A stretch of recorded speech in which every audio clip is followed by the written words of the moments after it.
from the state of New Jersey, specifically North New Jersey.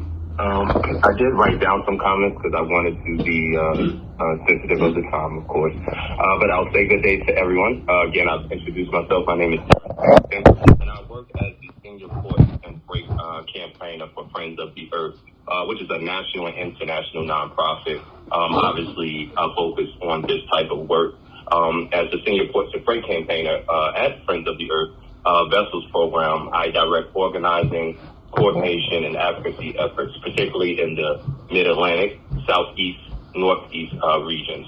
And part of my work, my daily commitment, is to help reduce pollution from port and freight activity, but also to bring awareness and do some advocacy efforts around the connection of that port pollution on nearby or adjacent EJ communities, which North New Jersey, again, where I'm from, is one of them, as we are right near the Newark Airport. In addition to that, I serve as the New Jersey Environmental Justice Representative on the New York, New Jersey Harbor Estuary Program Management Committee, which is under the auspices of Hudson River Foundation.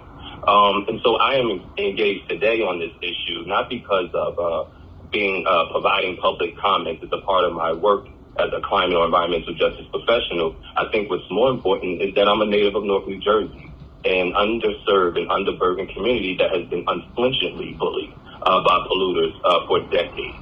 As a resident and EJ advocate, I'm extremely concerned and disappointed, really, in our current regulations for soot pollution, the standard that fails to protect, really, public health or prevent premature deaths, especially in communities of color and historically overburdened communities like mine. Our president right now is on a campaign to promote climate change, his climate change plan. Not only on this campaign because it's arguably one of the most progressive people are saying climate change plans this country has ever seen, but it's also because it is branded the greatest climate change plan that many folks who are affected, many folks who are influential and can be advocates or surrogates to promote this plan, really just don't know about it or not aware of it.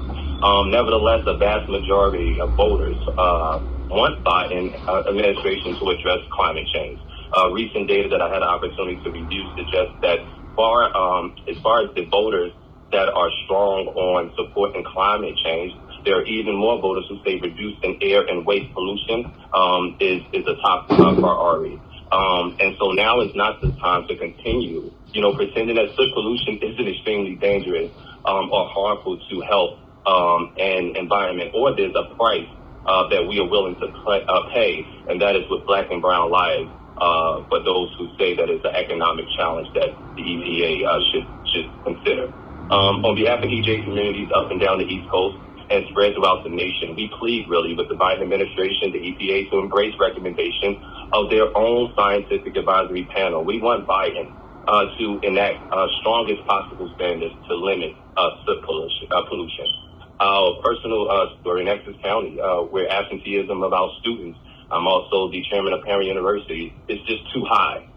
Data proves that dirty air and asthma has been the top reason. Addressing soot pollution is key to best addressing and advancing environmental justice in and outside of the state of New Jersey. Many of us live in communities where this pollution is not just concentrated, but causes higher rates of heart disease and dementia. And so I'll close with just saying, we encourage you to join us EJ advocates, folks from EJ communities on the right side of history. Do not lower the standard, increase it. Thank you.